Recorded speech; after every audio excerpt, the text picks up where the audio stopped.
You're still watching TVC Breakfast. Quite a very insightful conversation we've been having in Lagos. But now let's shift the conversation all the way to Abuja, where Shomomo Imodu and Tijesu Adeoye are standing by with the FCT brief for this very important conversation. Happy Friday in Akwana. The conversation is with you.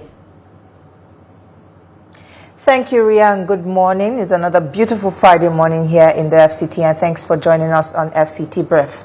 And I would say, thank God it's Friday. TJ. All right. Thank God it's Friday. Your favorite day of the week. Let's go into what we have for you today. Hello, everyone, and thanks for joining us on Friday's edition of FCT Brief. This morning, we'll be focusing on the Electoral Act and a decision that has once again stirred public debate. The Senate's choice to retain the existing provisions on the transmission of election results. At the center of this issue are familiar but critical questions: transparency, credibility, and public trust in the electoral process. As Nigeria continues to refine its democratic institutions, how election results are transmitted remains a defining factor in how citizens perceive the integrity of their votes. To examine the implications of this decision and what it means for future elections, accountability, and civic participation, we are joined by Mukhtar Halilu Modibo, Secretary General of Follow the Money.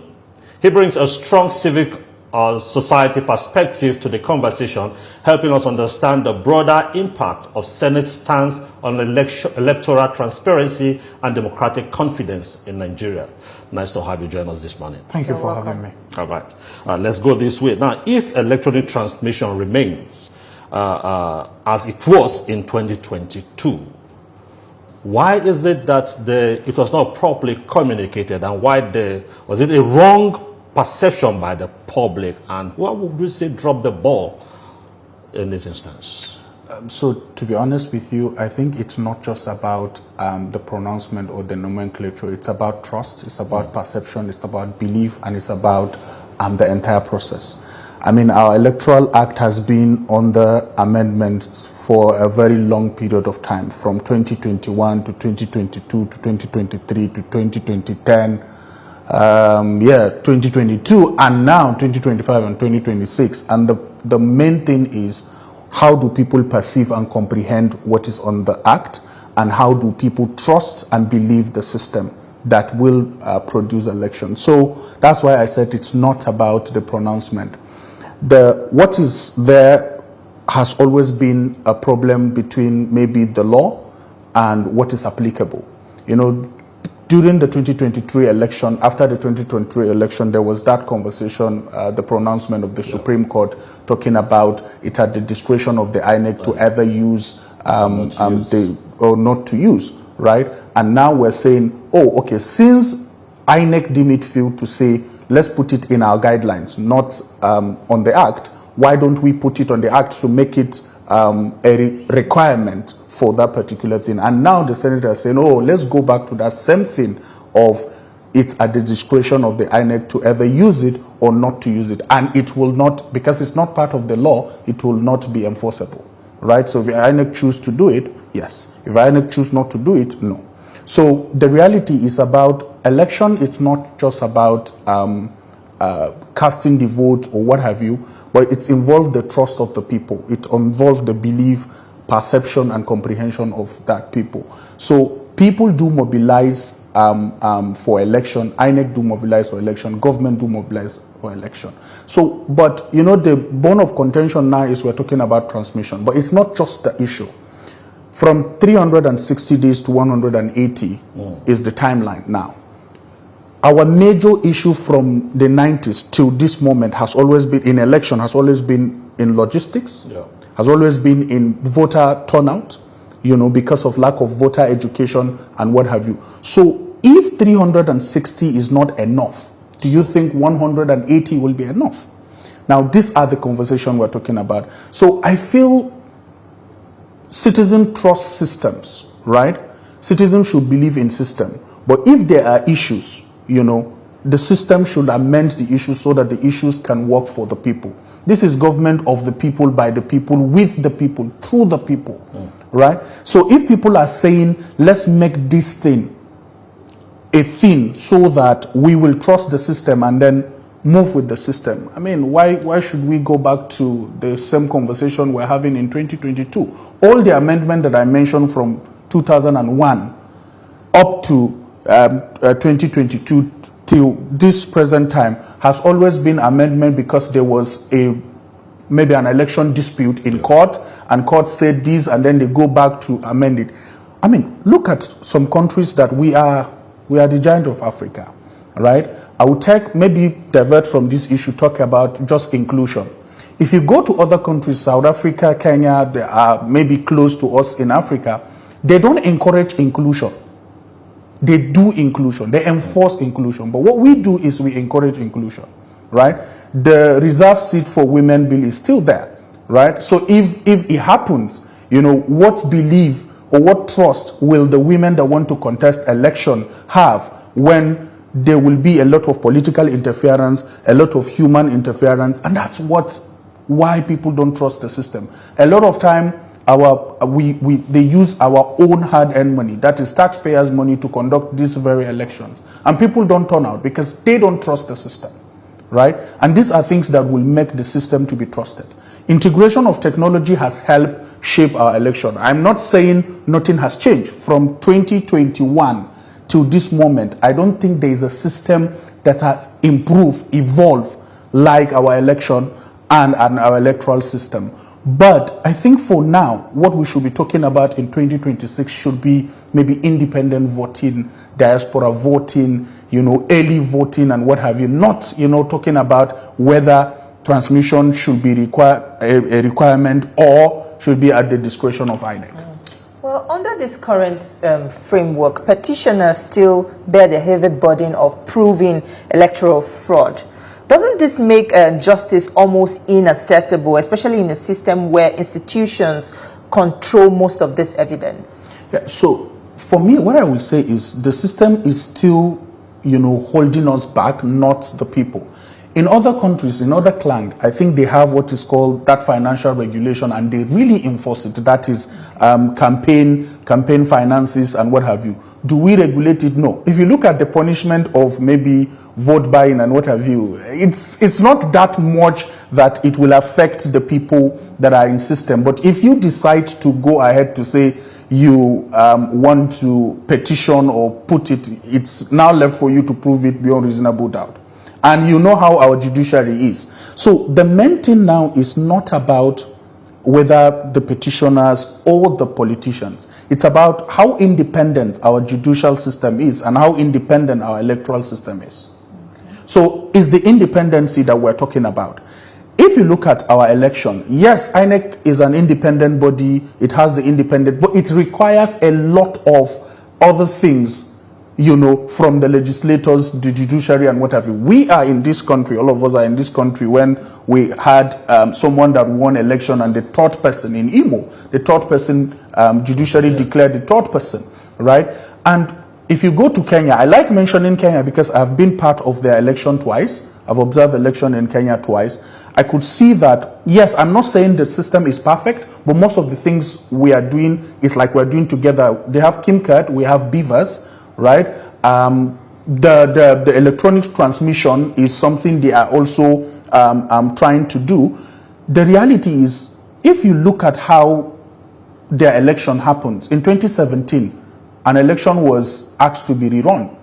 We have that same system, but have we ever had it? I don't know, maybe I'm not that old, so I don't know whether it has happened. It's never happened here. So how do you tell me to trust the system to even come out and speak about the system when the system itself has some level of gaps? And these are the gaps that we're trying to bridge, but we're going back. I will have to be honest with you. I think we've gone back to maybe 2003 in the entire reform process. Okay, now looking at how we should move back to 2026 because we're headed toward 2027. Yeah. Now, this trust deficit you talked about is a very fundamental issue, and we must take a second look at it. Now, the Senate has passed this. There's still going to be harmonization with the House of Rep, even before the president will append his signature. Yeah. The fact that the Senate passed and retained what was there, what was in contention in 2022, is that a done deal? And what can the public do what can the civil society do to ensure that the lawmakers remain accountable? Because I also listened to a video where the minority caucus were trying to save face also. So whether minority or the ruling party, they are all in the same game. Now, what can be done to ensure that this election in 2027 is not only done, it's credible and perceived to be that way? How do we restore the credibility with what they have just done? Yeah, so first of all, you mentioned civil society. Bring together over 7,000 plus civil society cannot do what people will do, right? And if people are not informed, then I don't think there is anything people can do. It's not about the minority, it's not about the majority, it's about the electoral system. It's not about just free and fair. People should perceive and see it to be free and fair. So I think now we are devout of harmonization. The House of Reps are more than the Senate, like the numbers, right? So it is left for us, each and every one of us as citizens, to write a letter or call our representative. All of us cannot be in the system. That's why we send some people to represent us. Then if you're representing us, then you should speak about us, you should speak for us, not for other people. It's high time for us to all call our legislators and inform them about what we think of the reform. And if they're trying to make it the reform, if you look at what is happening by the minorities, just to show that, oh, we are with you people. Because they are the minority, we are with you people. What then happened? I mean, there is a video of the Senate president saying, no, people are saying we rejected it. We didn't reject anything. You get, what he's saying is, it's out and then we left it there. So why did I say bring together all the civil society organizations? Nothing can be done if people did not put their thought forward. I think for us, we mobilize and decentralize information. And that's one of the first reasons we did with the Follow the Money, is to put out a statement saying, oh, we condemn this, but we call on citizens to also condemn it and call their legislators to action. Action in the sense that represent us. This is what we want. This is how we want it to be. Please present it, and during the harmonization, let's look at it critically, right? I told you this is 21st century. We should be talking about, in that same framework, it's talking about whether inmates can vote. We should be talking about the number of people that are in diaspora that are not eligible to vote if have not returned here. And we should be talking about, do we only use voters' card to vote? We've got the NIN, right? We've got the international passport. Why can't they be a tool for voting? Maybe open a timeline when from here to here, come and tell us what ID card will you use to vote. It's happening in Kenya. Kenya are doing it. And it's working, right? Do we want to say if you don't have voter's card, you cannot vote? The people abroad, if they are not here, they cannot vote. I mean, diaspora voting happens in Kenya during the last election. So maybe it's in some number of countries. We can try it in countries that we have majorities, right? I think these are things that we should be talking about. People need to step up. We as civil society need to decentralize, mobilize people, decentralize the information. It's not about the outcry that, oh, you people have done something about our trust. We don't have any other country apart from this country. We don't have any other system apart from the system we have. Whether we like it or not, election will happen in 2027. But the people that will be elected, are they the same people we really require? Because, I mean, if we go back to the election, you could see the number of maybe the council vote and what have you, and then the number of people that did not even come out to vote.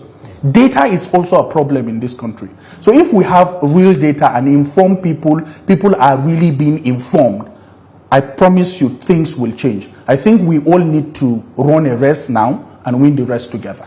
Well, another issue that Nigeria seems to be having trouble with is this troubling habit of amending electoral laws dangerously close to an election cycle. And some people say that this might be a pattern that is encouraged by politicians to deliberately undermine, the credibility of elections. Do you agree with this? I don't really agree with that because, I mean, if you don't operate in a system, you will not see the flop of that system. So I told you in 2021, right? Sorry, not 2020, 2001, when we had an amendment, it was because of a dispute in court, right? There was election and then there was that level of dispute in court. And then the amendment happened. In 2002, the same thing. In 2003, the same thing. In 2010, the same thing. You know, so the reality is sometimes we might think this can work, right? But eventually, when we test it, it might not work and we will want to amend it to a better thing. We are all evolving. We are growing. Sometimes there are things that you learn before you unlearn it now and relearn something, you know, and I think that's how systems should work. You know, we tried this, it didn't work, and we feel that there is a better system for that. And that's what brought BVAS. That's what brought the electronic transmission, is amendment upon amendment that brought them, right? So I think I don't believe in because it just favors politicians. I think it favors everybody. Okay, let's look at it this way also. It may not be something that favors only politicians, but we don't amend our constitution so often. It's a rigid constitution. Yes, very. Is it because we're people that like reacting to anything that happens? So once there is a challenge, instead of testing and keep seeing how we can improve, we just react. And why can't we have an amendment, for instance? You have this 2026 amendment. Why must you come again in 2030 to do another amendment? Why can't we be futuristic and bring in fundamental issues that will be amended and it stand the test of time for a number of years? Keep going back with this amendment. Does that not show the weakness of our advocacy? Okay, so first of all, I will be very honest with you. We lack continuity, we lack stability, and we lack sustainability. A lot of time people mistake stability instead of sustainability. We have 36 states in Nigeria, plus FCT. You can count the number of states that have a development plan, right? If we go down, till today we're still speaking about local government elections, right? We're still speaking about some local government have been on caretaker without any development plan. So there will not be continuity or stability. You know, a lot of times people think because you are standing does not mean in the next 2 days you will not fall. So data has been a problem in the country. You talked about our constitution not being amended. I mean, there have been a lot of people that want the constitution to be amended because it is a feeling that this constitution is not ours. But I promise you, sometimes what I will agree with people is when the system or the people that are handling the system want it to work, it will work. It happened in Zamfara State. Do you know that a deputy governor was impeached on the same day? A senator moved from Abuja to Zamfara on the same day. A panel was created on the same day. I think in 2 days, a deputy governor was impeached and replaced. You see how the system can go. And that's why people will have to, some people will think around, oh, you know, if they want the system to work, it will work, right? So what we're saying is, I'm really not that person that will always speak bad about the country. I want us to change. I want us to make amend, right? So in making amend, we have to all trust the system first. If you don't trust something, I don't think you believe in it. And if you don't believe in something, I don't think you make it work. Because in this whole thing we're doing, we've got credibility first. We've got legitimacy. We've got accountability. We've got service. And we've got power. Now, if all these things are not going the way it is, obviously, there will be lack of trust. There will be lack of belief. And people will not follow the system. And that's what we're seeing. So how do we make it work? Like I said, we have to run a race together, so that we can win the race together. It's not for the people in the Senate or the people in the House of Reps. Some people say our votes don't count. Why will politicians buy votes if the vote does not count? Well, in the case that this amended Electoral Act produces another cycle of disputed elections or widely rejected election results, who should bear the responsibility this time? Should it be INEC or the lawmakers who made this law? All of us. And I will tell you, all of us. INEC, who brought this issue? INEC added it to their guidelines that they feel there is a paper by the former INEC chairman, right? The outgoing one before this one, saying he feel electoral transmission, that's votes transmission or what have you, should be inculcated into the distance, and that's why it's in the guideline, not the act. He has done his bit. His bit is to now put it in the guideline. Now, that is to say they are recommending this to happen, right? So we're saying it should not be a recommendation, it should be a requirement. And now some few people, right, some few people feel that no, this should remain as it is. Now, I'll tell you, that is what takes us back to the legitimacy of the entire conversation.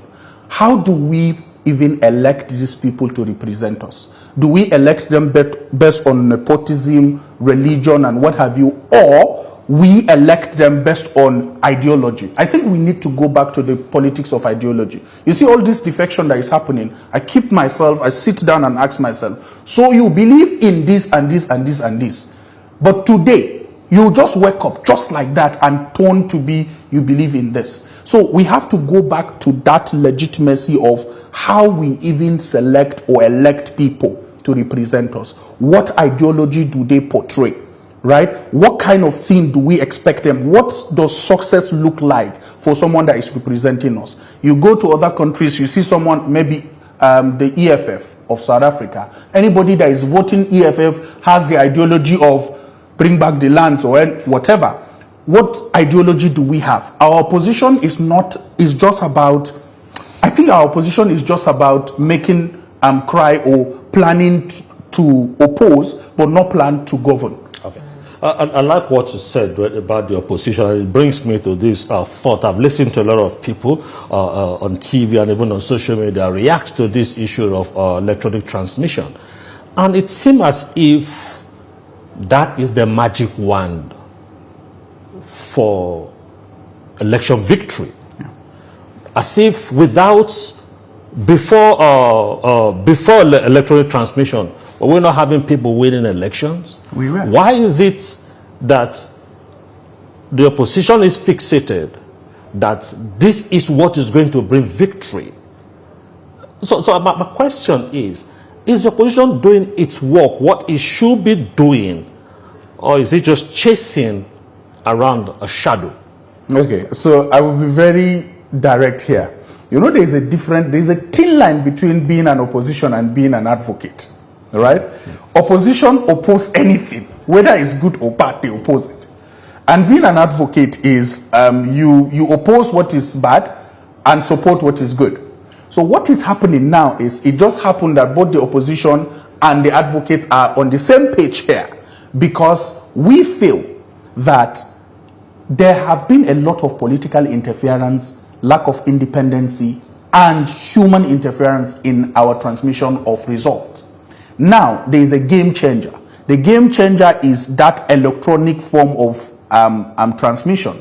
You know, in the north, there is a saying, Akasa, Atsare, Araka, or something. That's cast your vote, stay unprotected, and escort it to where it should be, right? So now, this whole thing is going to be, streamlined into one thing. You vote, make sure your vote is good, protect it to the level of that transmission. So if anything happens, because most of the things that happen during election, that's casting of votes, that transportation to the collation center, and from the collation center to what have you. I don't know where Professor Maurice Iwu is now, but you should know that sometimes we used to have election while result is being announced in Abuja, some people are still casting vote, right? So, I mean, that's one of the things is trying to abolish. So the reality is both opposition now and advocate are just in one plate, because opposition feel that people are tired of the present government and people will want to go towards them, right? So in going towards them, the only thing is lack of interference, because the independency of this whole system is questionable. Aside this electronic transmission issue, there's another issue that's stirring a lot of, debate, which is the penalty for vote buying and selling. The Senate passed that approved 5 million naira fine and a 2-year sentence, but rejected the 10-year ban on any offender. And some people are saying that this still places this at a manageable risk. Do you agree, or do you think? I agree. I agree completely. I mean, 5 million for someone that has spent over maybe 1 billion for that election is nothing. 2 years is jail term, so he can, before the next cycle of election, he's out and he will contest. You get, there are a lot of things that were mentioned and people just look at it as a normal thing. I just feel like if the penalty is really enforced, for all this while that we've been in this country, in 2023, and 2023 to be precise, a lot of people were arrested from both parties of the opposition and the ruling parties, with stock of cash. The EFCC were out, even during the primary elections of all the parties, EFCC were out there arresting people. Where are those people? Sometimes when you feel that there is no penalty for something, a lot of people go ahead to do that particular thing. So I don't think 2 years, 5 million is even a thing to discuss about, because we run a four-year election cycle. So maybe you were arrested now, you were sent to jail, you pay the 5 million, 2 years you come out, and then you re-strategize and come back. But let's look at it this way. If you were sentenced for 2 years, you're an ex-convict, you can't run. Once you're an ex-convict, you can't take part in an election. But that is not my question. In the one that was just recently passed, what are those other things that are germane? Why this electoral transmission, this 2 years or 5 million? What are those other things that people advocated for? Are they included in what has just been passed? Yes, so the 360 days to 180. Right?